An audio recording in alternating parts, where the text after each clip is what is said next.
Today I'm talking to Tanmay Sapkal, who is from San Francisco. He is a fine art landscape photographer, originally from Mumbai. He is a hardware engineer at Apple, and he is the winner of the famous ILPOTY award, which is the International Landscape Photograph of the Year 2021. And he's been published in many places such as National Geographic, Outdoor Photographer. He's been on the cover page of Tamron USA's Summer 2021 magazine, and many other publications such as The Telegraph, The Daily Mail, Times of India. Too many to list here. In this episode, we talk about how he made his winning shot and also what his general process is, right from how he plans a shot, how he composes, what his envisioning process is, and all the way down to editing. And some philosophical things too, where the landscape photography world is heading, how you balance what you want as an artist versus what others expect from you. And in the end, there's a little treat. I give him one of my raw images that he has never seen, and he takes us through the entire editing process right from the beginning. It's a pretty long 1.5 hour session, but you get to see Tanmay think through the entire editing process. And it's I enjoyed talking to him. It's like I said, it's a pretty long session, but it's packed with value, and I hope you'll enjoy it. We're not full-time photographers here. I think you and I, we're both right. Part-time. We have families. How do we balance our families and the photography work that we do? It's not like we get to take, like a month off and go to Patagonia right. or something. So how do we balance family and at the same time ensure that we are building up our portfolios? Right. Yeah, I think it is definitely one of the more challenging things to do if you're doing this part time. So I feel like you definitely need to have a very supportive spouse. That is probably one of the most important things. I mean, if your spouse is not willing to support you in this cause, I think it'll be pretty difficult to pursue. And luckily, my wife happens to be pretty outdoorsy, and she really enjoys hiking and just going out and being in the wilderness, without any cell phone service or any other folks to be around. So basically, she can just enjoy herself while I try to photograph things. So that is one thing that has helped me out a lot. And we do try to plan trips around photography such that she's able to get to do her stuff. So she gets to hike as much as she wants. And then I also try to photograph while we are on our hikes. So we try to find routes that will work for both of us. And I can also keep up with her with my heavy backpack. So usually I'm the one carrying like a big backpack. She'll be carrying some water with her. And it's kind of hard for me to keep up with her because she's fitter than I am, I guess. And that big 15 pound, 20 pound, 30 pound backpack can actually really wear you down. But it's fun. And I think as much time as you spend in the field, perhaps more time, or at least the same amount of time, is being spent at home trying to process the photos. And I think that is where it probably takes the most amount of patience from your spouse, because you are basically just sitting in front of the computer, just editing away, and not being present in the house, which is I'm sure it has just the downside. So what we have tried to do is basically create a room in our house where, so this is the room where I'm sitting in. So she usually uses the couch. She'll read or do her office work, or we also have a TV right in front of this. And my editing setup is on the side. So we basically spend time in the same room. But I'll be working on my editing, and then she'll be doing her own thing. And that's how we are trying to basically get around this issue, where we also have to spend time together, but I have to find time to process my photos and stuff. And I think processing does take up a lot of time. Just besides photographing things, also I feel a good amount of work is also done in the digital Lightroom. So we also have to spend quite some time there. And there is also obviously learning more techniques, coming up with inspiration and stuff. So that takes up a lot of time. So it is definitely a hobby that requires a lot of um, investment in terms of time. And you have to try to make sure that you're keeping your spouse, your family happy while trying to achieve your goals. It was definitely easier while we were working from home during COVID, but now that office has started again, it's definitely proving to be a little bit more challenging. So I have obviously cut down a little bit on the photographic pursuit, trying to Yeah. balance it a little bit better because we also go into office now, so I get much lesser time than I used to before. So Yeah. uh, Does she ever mm. feel like a third wheel when you're out on trips with you and your camera? uh, I'm sure she must, but she's pretty good with trying to be considerate and stuff. And I try not to annoy her. Like I don't try to stay in one spot for hours and hours together. If I know that the light is not going to work out, I try to go to a different spot and then come back later when the light is going to be good. And she's usually pretty calm and just being just sitting in one place, taking in nature, listening to all the sounds and stuff. So she can stay by herself. I think that is a pretty good thing. And I do keep talking quite a bit. And if we have other photographers with me, there is always some conversation happening, some entertainment going on. So it's not all Yeah. bad. Uh, but I'm sure if you have kids and stuff, it'll become a lot harder because Yeah. she has to take care of the kid if I'm shooting or something. So that'll be more challenging. But for now, I think it's working out j just fine. How many trips do you try to do in a year? We don't try to keep a count, but like probably at least once a month we try to go somewhere. Earlier it was once in 2 weeks. We also used to do a lot of car camping just in and around California. So basically, just drive to the Redwoods or Eastern Sierra or something, and then just camp in our car. That has reduced in recent times, but we did that a lot in the beginning of the pandemic, when basically you couldn't really uh, meet people. So all you could do is just go out into the wilderness. So we used to find parks close by, something in the allowed range, and then just camp on the shore, camp in the forest. So we used to go almost every weekend, not just for photography, but just to get out of the house. So we're anyway outdoorsy people, and photography definitely gives us excuse to go out more often. Yeah. So, Yeah. do you normally do like a hiking trip, or do you do like you fly somewhere and get a hotel? What kind of trips do you do? A mix of both, I would say. So if we are in California, we drive.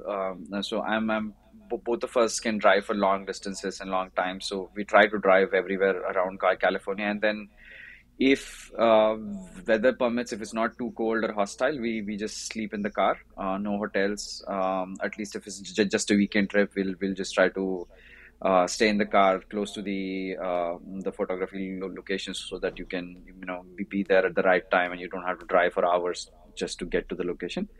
Yeah. Um, and otherwise, I mean, I try to book hotels because we also have to get back to work after the weekend is over. So at least getting some decent amount of sleep is also necessary because I don't want to, burn out myself for the weekend and then go into the work week completely tired, sleep deprived, and then that also affects your work. So I try to balance it out, like probably one day car camping, one day hotels, so that you can get some good showers and some good sleep. Do you tend to make every vacation into like a photography thing, or do you kind of balance it off? I try to balance it. So basically, my wife is always thinking about where to go next. So she will have some ideas on where she wants to go. And what we try to do is she will make a list of everything she wants to try, and then I try to squeeze in my photography in and around it. So For example, we had gone to Japan, and she had a bunch of places on her mind which she wanted to see. But Japan is pretty, or at least the places that she wanted to see were pretty touristy, and they were open during regular office hours, so I could basically find time before those places open to go and shoot. So I used to wake up early in the morning, like 5 o'clock, catch a train, go somewhere, photograph something, and then come back and then do sightseeing for the rest of the day. It definitely becomes really hectic if you're doing it for 10, 15 days at a stretch. But I try to keep try to keep a balance. Obviously, if you're just going to a national park or something, it becomes more photography oriented. So we try to plan our hikes around good light. For example, if I want to catch a sunset at some point, we will start the hike in the afternoon rather than starting in the morning, and then I try to time sunsets, and then we hike back in like in the dark and stuff. But I feel that I still manage to get, like, to hit all the spots that she was interested in seeing, visiting, experiencing, and then I also squeeze in some shots in the middle here and there, whenever possible. Um, so yeah, there is always a balancing act. I feel like she's very open to waking up really early, sleeping very late at night and stuff. So it works out a little bit better. But if I'm going in bigger groups, it is a little harder. So as time is progressing, I'm choosing to go either with my photography colleagues or friends, or just by myself, because people don't like waking up at 4 o'clock in the morning every single day of that trip. Yeah. So instead of wearing them down, and you also end up disturbing them if you're sharing like an Airbnb or something. So I try to keep trips with friends and photography trips separate. But if it's just with my wife, I think we have a good rapport now that we can manage to do both. When it comes to like going out for sunrise, does your wife join you for those? Yeah, most of them, I would say 80% of them, because she also gets that FOMO afterwards. She also feels like, oh, she should have woken up, because if you end up getting good light, it is exciting for everybody. No matter if you're a Yeah. photographer or not, if you just see an epic sunrise, good light, is just fun to watch, and no matter whether you're photographing it or not. So I think she enjoys that part of it. So she always tries to come along, and at least in my experience, if you going to national parks and stuff, you always meet interesting people while for photographing in the morning. So you can have a good chat, and we also carry our coffee maker and the jet boil basically with us to wherever we're going. So while I'm sitting and shivering in the cold, trying to work my camera, she'll be making coffee, staying warm. So yeah, just having Yeah. coffee while watching the sunrise is an amazing experience in itself. Yeah. Yeah, I actually tell my wife that the best way to see a place is to go with a photographer because you're going to see it in the best light. Yeah, Because yeah, a lot of people yeah, go for sure. to nice places and they only get to see it at like 10 a.m. or 11 a.m., right? Like right after Yes, breakfast they'll go. And yes. yeah. um, Yeah, just spending I feel watching sunrises is the best because you have twilight in which you can already see most of the landscape, and then the light changes and all the colors change and birds wake up at the same time. It's usually a pretty good experience. And I think, I mean, I personally like shooting sunrises a lot because the crowd is less. You're feeling fresh because it's still cold, and the sun is coming up, so it feels good. how do you scout your places when you go to a new place and especially for sunrise? Do Right. you visit the place the previous day, or what's your process there? Right. So if I've not gone to a place at all, I so how I usually do our trip is, first day.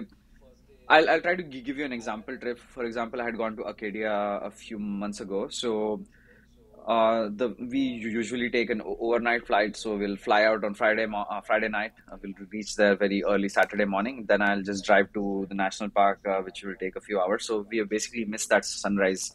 So what we usually do is we freshen up a little bit, try to hit as many sightseeing points as possible during the day, while the sun is high up, so that I'll be able to at least, see and experience what the place looks like, get an idea of how to reach there, whether it requires some kind of hiking, some kind of, whether stuff is going to be frozen in the morning and stuff like that. So just to get a better idea of how to reach that location safely in the dark, and also try to see if I can find some compositions preemptively.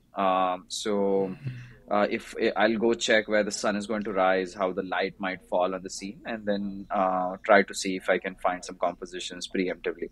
That kind of gives you a fallback option if you're not able to see a lot in the morning, or even just to avoid that panic as the sun is coming up in the morning. So I'll try to scout the locations during the daytime.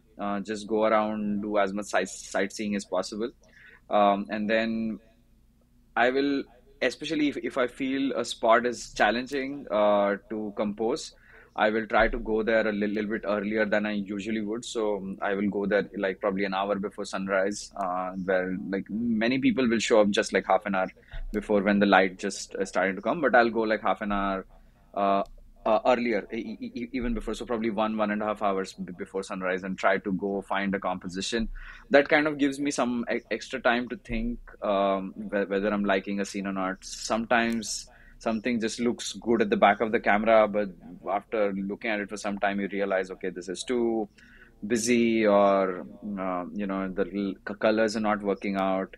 The composition is not working out because of some reason. So you should have some room to move your camera around, and at least try out a few different things, and then once you know a few different compositions, once the light actually hits, you're able to change your composition. So you take a few shots of one scene and then recompose and take a few more shots. If you just reach there in the last moment, there's a lot of pressure to get just your like at least one good shot, um, but doing some extra homework, I think, gives you a few different options. So that's always good. I try to go early, as much as possible, because I find it that I am more at ease when I go there early. It's okay if I have to wake up, Yeah. lose like half an hour, 45 minutes of sleep. I don't really mind.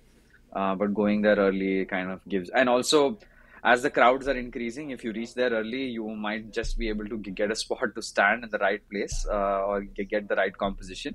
So it's always just a good practice to go early, in my view, if you're willing to sacrifice on the sleep.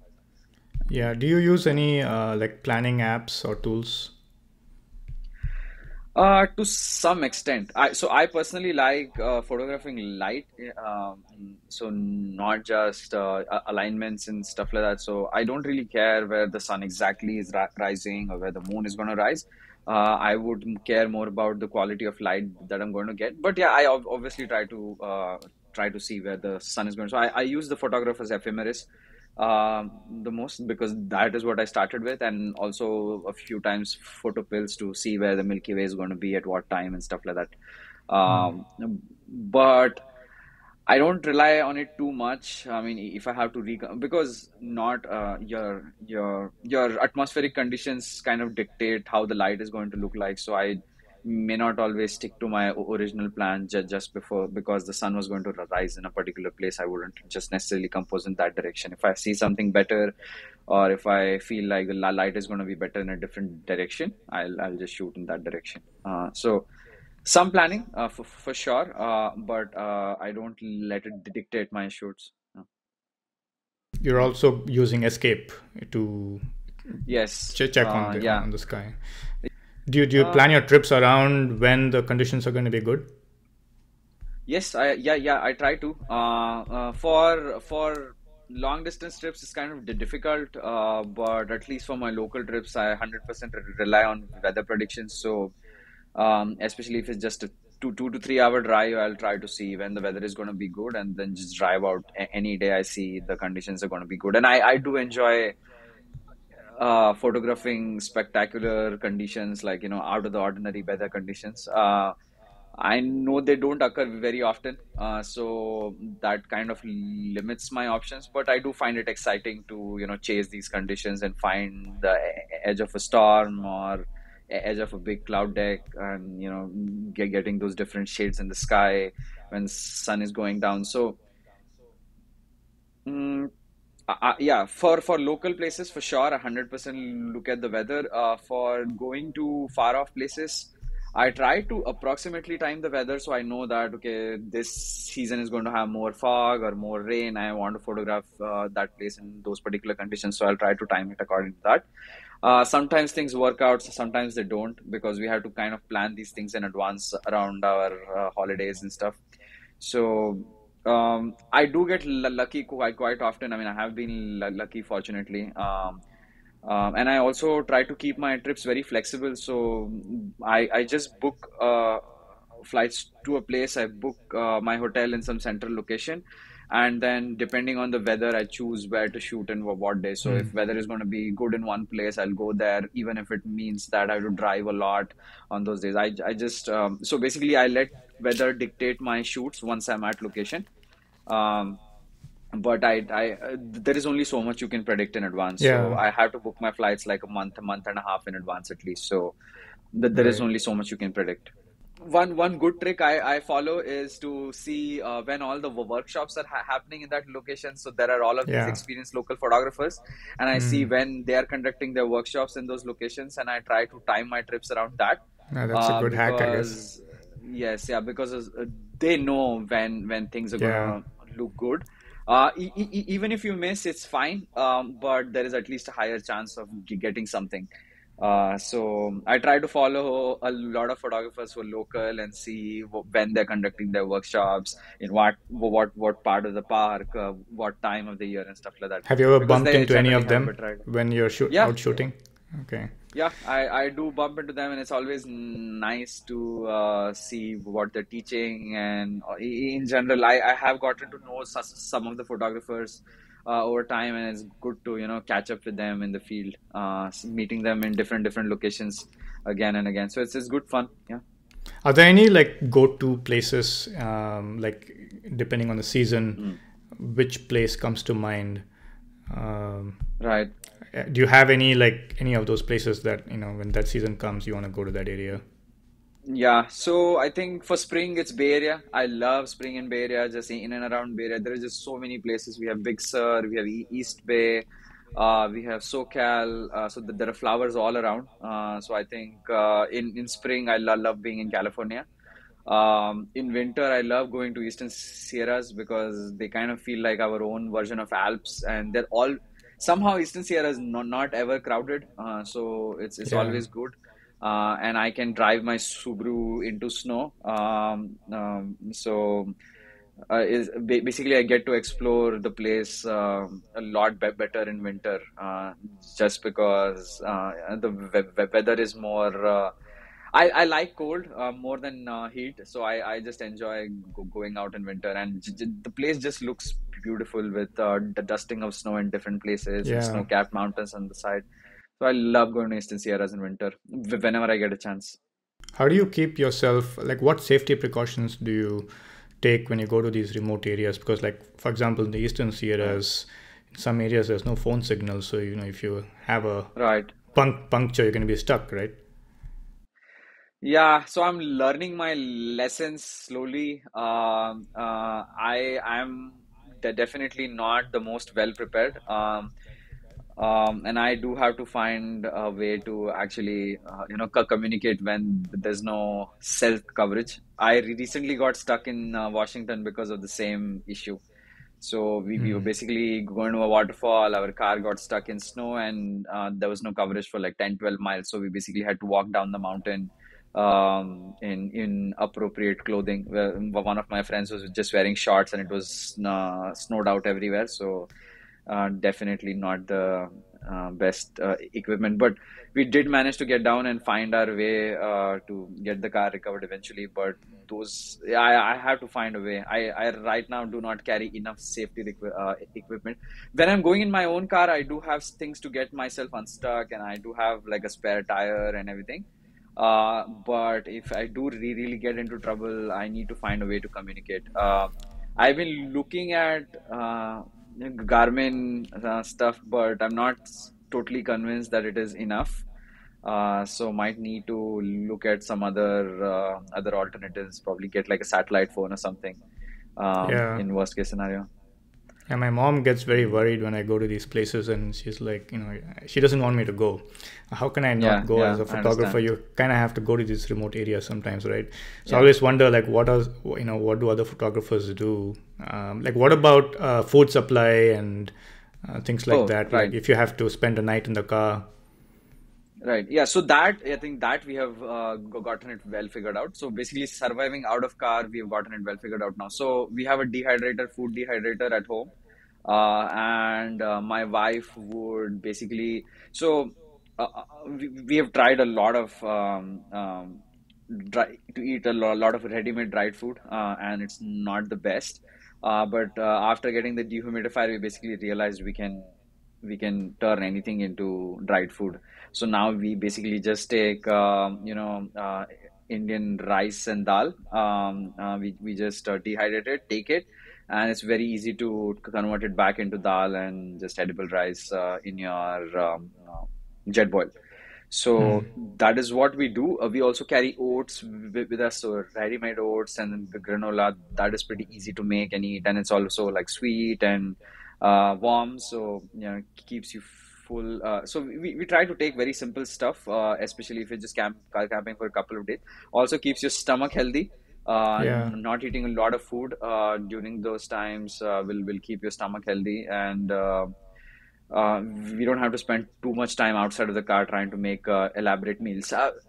We do have like a big stove and stuff, but we try not to cook on it too much, especially when outside, because it's just hostile. If you're going in like super cold weather or something, you have to stand outside of the car and cook. We don't have a camper; it's just a SUV, so you have to stand outside and cook.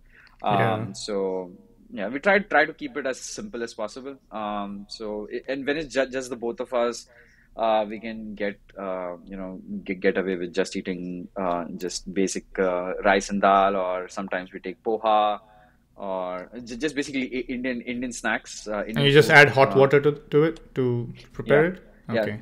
yes. It's just add hot water, keep it for some time, and then it becomes edible again, and it is pretty good in taste as well. Just tastes like home food.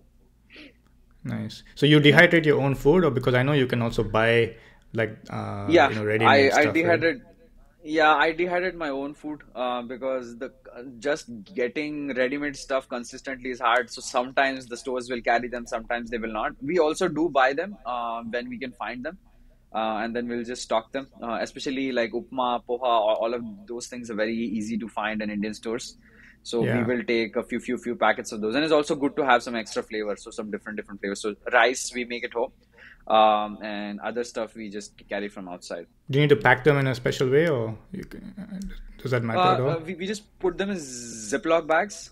So just Hmm. dehydrate it and put it in Ziploc bags. We put dal in one Ziploc, or rice in another Ziploc, and then just open it.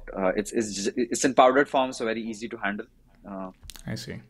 So you can't mix dal and rice and then dehydrate them all together. you probably could, but we don't try to do that. So yeah, you have to make them separately, at least in our current way. I think you might be able to make it into a khichdi or something, and then Hmm. basically just cook the rice as khichdi and then dehydrate it. I think that should be doable. Yeah, we could try that. It's basically like poha, right? Same concept as poha, and if poha works, then this should work too. Do you ever worry about like wild animals attacking you, especially in the morning when it's dark and you're in a new place, in like a national park setting or something? What do you? Uh, Not attacking us, to be honest. I mean, I'm not easily scared. So I have had many encounters with black bears, at least. Even while we are car camping, we have had black bears come check out our car. and some foxes sleeping under the car because the car was warm and stuff like that. Uh, Usually they're scared of us, so I haven't had to worry about bears coming too close to our car if there is some noise coming from the car and stuff. So thankfully haven't had any bad experience yet, and I'm probably a little. I mean, I should be afraid, but I'm not yet because I just haven't had any bad experience. And I do carry like a bear spray and stuff wherever it is allowed, Hmm. just to be safe. But yeah, so far we haven't had a very bad experience. We've encountered like grizzlies and brown bears and stuff, but they haven't really tried to do anything bad to us. So yeah, I've just realized they don't want anything to do with you usually unless you're carrying food on you, which I Yeah. try not to. So haven't had any bad experience so far. I encountered a family of bears actually when I went to the Eastern Sierras last year. I was Oh about wow. to go. Yeah, I was about to go in the morning to the the Hot Creek site, Hmm. and there was this family of bears right next to my car, and Wow. the mom bear was like standing on two legs and like looked straight at me, and I was like, and the motel is coming down the stairs. Right, right. Yeah. Still dark, so I wasn't sure. I think that's when I messaged people in the escape community Yeah. and asked them about it, and I think a lot of them said black bears are not as dangerous as the other ones.